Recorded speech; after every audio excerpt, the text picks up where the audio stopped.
Hindi learning channel पर आपका स्वागत है। आज आशिमा महाजन आपकी अध्यापिका हिंदी लर्निंग चैनल पर लेकर आई है क्लास 10th के स्टूडेंट्स के लिए कोर्स से कृतिका भाग 2 चैप्टर नंबर 5 मैं क्यों लिखता हूँ का पार्ट 1 ऑलरेडी चैनल पर अपलोड हो चुका है, जिसका लिंक आपको इस वीडियो के डिस्क्रिप्शन में दे दिया गया है। तो आइए पार्ट 2 पढ़ते हैं और पाठ को करते हैं आज खत्म। पार्ट 1 तक आपने पढ़ा भीतरी विवशता क्या होती है, इसका शब्दों में एक्सप्लेनेशन देना या इसे बखानना बड़ा कठिन है। तो आज हम पढ़ेंगे अनुभूति और अनुभव क्या है, और कवि को कब अनुभूति हुई, कब अनुभव हुआ, कब ऐसा लगा कि अब मैं कविता लिख डालूं। ओके, क्योंकि कवि ने हिरोशिमा पर एक कविता लिखी है जो आपको इस बुक के अंत में दी भी गई है। तो आइए अब शुरू करती हूँ। पृष्ठ संख्या 43 पर मैं विज्ञान का विद्यार्थी रहा हूँ, मेरी नियमित शिक्षा उसी विषय में हुई। तो लेखक बता रहे हैं कि मैं साइंस का स्टूडेंट रहा हूँ और मेरी जो एजुकेशन हुई वो भी इसी सब्जेक्ट में हुई है।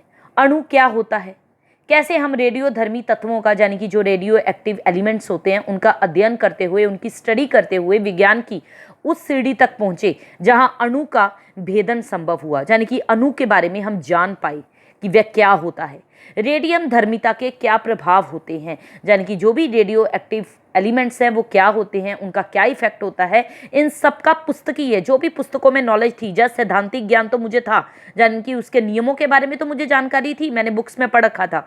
फिर जब वह हिरोशिमा में अणु बम गिरा तब उसके समाचार मैंने पढ़े, यानी कि हिरोशिमा नागासाकी में आपने सुना होगा ये घटना। तो जब हिरोशिमा में अणु बम गिरा था तब उसके समाचार लेखक ने पढ़े और उसके परवर्ती प्रभावों का, यानी कि बाद में जो भी इफेक्ट पड़े उसका विवरण भी लेखक पढ़ते रहे। इस प्रकार उसके प्रभावों का ऐतिहासिक प्रमाण भी सामने आ गया। विज्ञान के इस दुरुपयोग के प्रति बुद्धि का विद्रोह स्वाभाविक था, यानी कि विज्ञान का जो इतना भयानक उपयोग हुआ था, इसके प्रति बुद्धि का जो विद्रोह चल रहा था वो होना स्वाभाविक था, यानी कि दिमाग में बहुत सारी बातें चल रही थी। मैंने लेख आदि में कुछ लिखा भी, मैंने इससे रिलेटेड लेख भी लिखे, पर अनुभूति के स्तर पर जो विवशता होती है, यानी कि हमारी अंदर की संवेदनाओं के लेवल पर जो मजबूरी होती है लिखने की, वह बौद्धिक पकड़ से आगे की बात है। यानी कि वो आप ये जो लेख लिख रहे हो, जहाँ ये लेख आप अनुभव के आधार पर लिख रहे हो, अपने पुस्तकीय ज्ञान के आधार पर लिख रहे हो, लेकिन उसकी तर्क संगति अलग होती है जो अनुभूति के स्तर पे आप लिखते हो, यानी कि जो आप फील करते हो ना, उसके बारे में जो आर्ग्यूमेंट होते हैं उसकी तो बात ही अपनी अलग होती है। इसलिए कविता मैंने इस विषय में नहीं लिखी, क्योंकि तब तो इन्हें अनुभव हुआ था, अनुभव के आधार पे लेख लिख दिए थे, लेकिन अनुभूति नहीं हुई थी, अंदर से फील नहीं कर पा रहे थे उस चीज़ को, इसलिए कविता नहीं लिखी। यूँ युद्ध काल में भारत की पूर्वीय सीमा पर देखा था कि कैसे सैनिक ब्रह्मपुत्र में बम फेंककर हजारों मछलियां मार देते थे, यानी कि ब्रह्मपुत्र नदी में बम फेंककर वो क्या करते थे, अपना भोजन प्राप्त करने के लिए मछलियों पर क्या करते थे, अत्याचार करते थे, हजारों मछलियां मार देते थे, जबकि उन्हें आवश्यकता थोड़ी सी होती थी, नीड तो थोड़ी सी है, लेकिन अब बम फेंका है तो उसमें तो हजारों मछलियां तादाद में मरेंगी। तो जीव के इस अपव्यय से जो भी ये फालतू की मछलियां मर रही थी, उससे जो व्यथा, जो पीड़ा मन के अंदर उमड़ी थी, उससे एक सीमा तक अणु बम द्वारा व्यर्थ जीवनाश का अनुभव तो कर सका था। उससे इतना तो पता चल गया कि जो भी हिरोशिमा पे अणु बम गिराया गया उससे व्यर्थ ही लोगों का नाश हुआ है। बस ये अनुभव हुआ, मुझे अनुभूति अभी भी नहीं हुई। अनुभव और अनुभूति में अंतर है।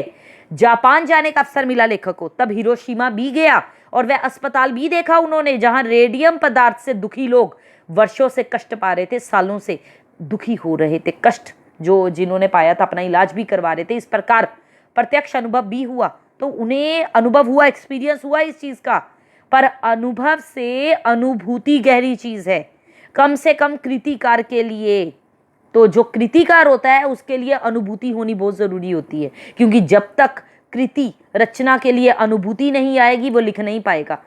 अनुभव तो घटित का होता है, जो उसको सामने हो रहा था कि रेडियो एक्टिव किरणों से जो भी प्रभाव लोगों पे पड़ा, अस्पताल में लोग पीड़ित पड़े हुए हैं, ये अनुभव हो रहा है। पर अनुभूति संवेदना और कल्पना के सहारे उस सत्य को आत्मसात कर लेती है, यानी कि जो मन में संवेदनाएं आती हैं, जो कल्पनाएं आती हैं, उसके आधार पर कविता लिखी जाती है।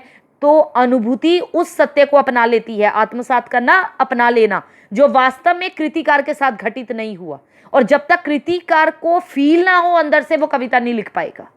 जो आंखों के सामने नहीं आया, जो घटित के अनुभव में नहीं आया, वही आत्मा के सामने ज्वलंत प्रकाश में आ जाता है। जब अनुभूति होती है ना, तब जो सामने घटित हो रहा है वो अनुभव में नहीं गिना जाएगा। घटित के अनुभव में जो नहीं आया, यानी कि जो हिरोशिमा में बम गिरा, जहाँ लोग पीड़ित पड़े हुए हैं अस्पताल में, वो अनुभव हो रहा था पर अनुभूति नहीं हो रही थी। लेकिन वही चीज जो घटित के अनुभव में नहीं आई, वो आत्मा के सामने ज्वलंत प्रकाश में आ गई, यानी कि साफ दिख गई।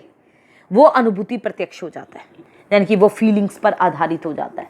तो हिरोशिमा में सब देखकर भी तत्काल कुछ लिखा नहीं। फिर भी उन्होंने हिरोशिमा में सब कुछ देखा पर लिखा कुछ नहीं, उसके ऊपर कोई कविता नहीं लिखी, क्योंकि इसी अनुभूति प्रत्यक्ष की कसर थी। अभी भी कोई कमी थी उन्हें उस फीलिंग को अपने अंदर लाने की।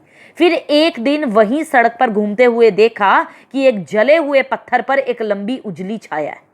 तो उन्होंने देखा कि एक जला हुआ पत्थर है, उस पर एक छाया है। किसकी? विस्फोट के समय वहां कोई खड़ा रहा होगा। जब ये जो हिरोशिमा पर बम गिराया गया था, तब विस्फोट जो हुआ था, उस समय कोई आदमी खड़ा होगा पत्थर के पास, और विस्फोट से बिखरे हुए रेडियोधर्मी पदार्थ की किरणें उसमें रुद्ध हो गई होंगी। यानी कि विस्फोट से जितने भी रेडियो एक्टिव एलिमेंट्स निकले, वो उस आदमी में जाके फंस गए। जो आसपास से आगे बढ़ गई, रेडियो एक्टिव किरणें आगे बढ़ गई, पत्थर को झुलसा दिया उसने बुरी तरह से। जो उस व्यक्ति पर अटकी, जो रेडियो एक्टिव किरणें उस व्यक्ति पर अटक गई, उसने उस व्यक्ति को भाप बन के उड़ा दिया। इस प्रकार समुची ट्रेजेडी जैसे पत्थर पर लिखी गई, लेकिन पत्थर पर छाप छोड़ गया वो इंसान कैसे? अपनी छाया के रूप में। वो पत्थर ऐसे का ऐसे दिखाई दे रहा था। अब उस पत्थर में जब उजली छाया देखी ना, तब उस छाया को देखकर जैसे एक थप्पड़ सा लगा। अब लेखक को ऐसा लगा कि अंदर से कोई चीज उसको किक कर गई है। अवाक इतिहास जैसे भीतर कहीं सहसा एक जलते हुए सूर्य सा उगाया और डूब गया। ऐसे लग रहा था एक जलता हुआ सूरज जैसे उग गया है और फिर कहीं डूब गया है, यानी कि अब अनुभूति हो रही है।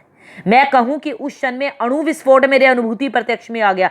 अब वो फीलिंग आ गई कि जब अणु विस्फोट हुआ होगा तब कैसा अनुभव, अब कैसी संवेदनाएं, कैसी कल्पनाएं, अब जो व्यक्ति, अब जो कवि के मन में आई, अब जो लेखक के मन में आई, एक अर्थ में मैं स्वयं हिरोशिमा के विस्फोट का भोक्ता बन गया।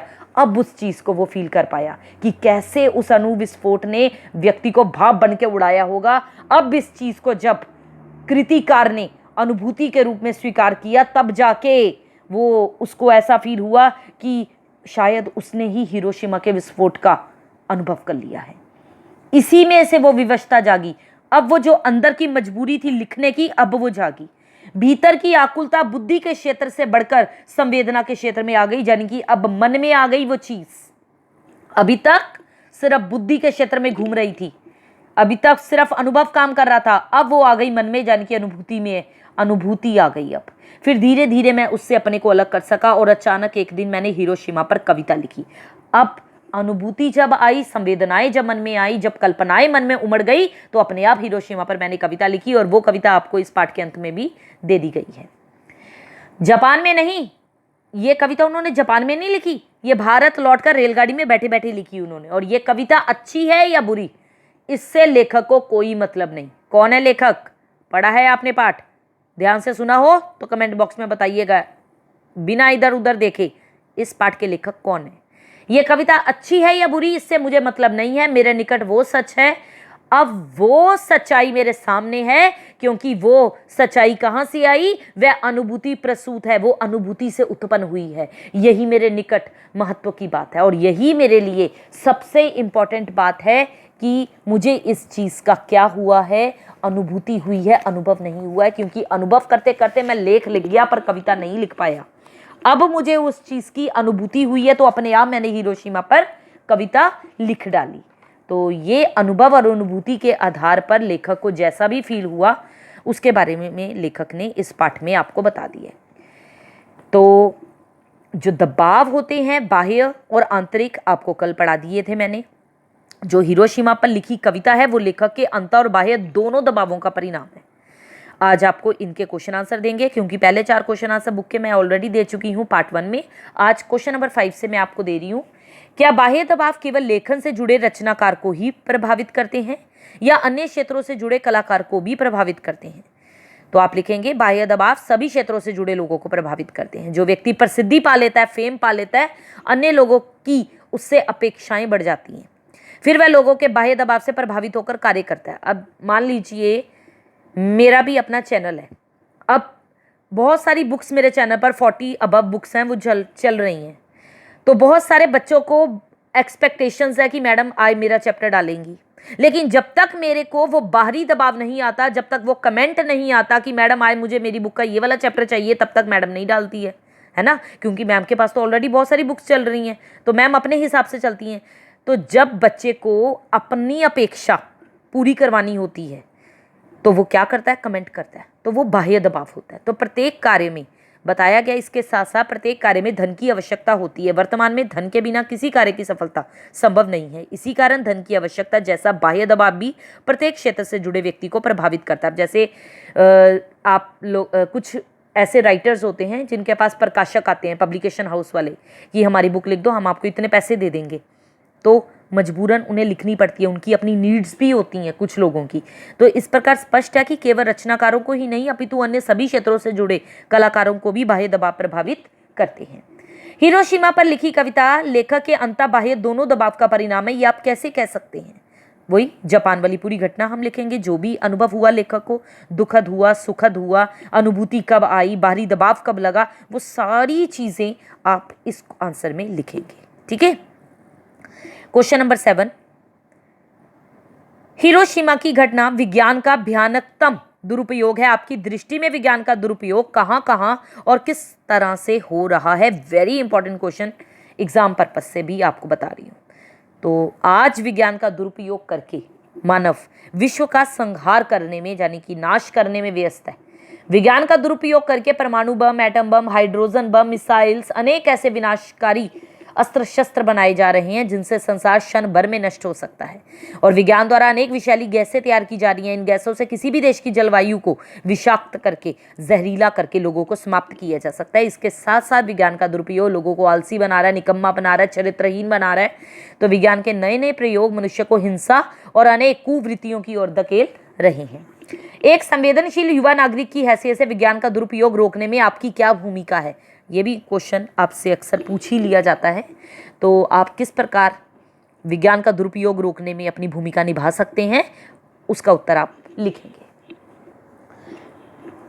उसके बाद एक क्वेश्चन, जैसे क्वेश्चन नंबर 7 मैंने आपको बताया था कि हिरोशिमा की घटना विज्ञान का भयानक दुरुपयोग है, इसके साथ ही जुड़ के क्वेश्चन आ जाता है जो मैंने परीक्षा उपयोगी में दे दिया है आपको, कि विज्ञान के दुरुपयोग से कैसे बचा जा सकता है। तो किसानों को भूमि और फसलों पर दुष्प्रभाव डालने वाली रासायनिक खाद, कीटनाशक दवाओं आदि के संबंध में जागरूक करके, वृक्षारोपण करके, पॉलीथीन का इस्तेमाल ना करके, विज्ञान के प्रयोगों का सावधानी से इस्तेमाल करके, जो भी कार्यक्रम चलाए जा रहे हैं आम जनता को जागरूक करके हम विज्ञान के दुरुपयोग से बच सकते हैं और दूसरों को भी बचा सकते हैं। तो यहाँ पर आपका पार्ट हुआ खत्म, पार्ट 1 और पार्ट 2 दोनों को ध्यान से सुनिए, दोस्तों के साथ शेयर कीजिए, क्योंकि 10th क्लास के व्यूज़ कम ही रहते हैं तो मोटिवेशन भी कम ही मिल पाता है वीडियो डालने का। तो please motivate me to upload more videos, और ये सारी वीडियोस आपके लिए हेल्पफुल ही रहेंगी, आपकी प्रैक्टिस के लिए भी अच्छी ही रहेंगी। सैम्पल पेपर जो भी प्री बोर्ड का है वो मैं अपलोड कर चुकी हूँ, आप उसे देखिए, समझिए किस प्रकार से प्री बोर्ड का प्रश्न पत्र आपके सामने आएगा। वाच्य से रिलेटेड क्वेश्चन भी दे चुकी हूँ चैनल पर। इसके अलावा धीरे धीरे मैं और भी बहुत कुछ अपलोड करने वाली हूँ, आप उसे पॉइंट ऑफ व्यू लेकर, एग्ज़ाम बोर्ड का पॉइंट ऑफ व्यू लेकर सोचिएगा कि ये चीज़ें आपके लिए कितनी महत्वपूर्ण है और हमें पढ़ना पड़ेगा। पद परिचय से रिलेटेड टॉपिक भी लेकर मैं आपके सामने आऊँगी। तब तक वीडियो लाइक कीजिए, शेयर कीजिए, कमेंट कीजिए अगर कोई चीज़ समझ में ना आई हो। Goodbye students.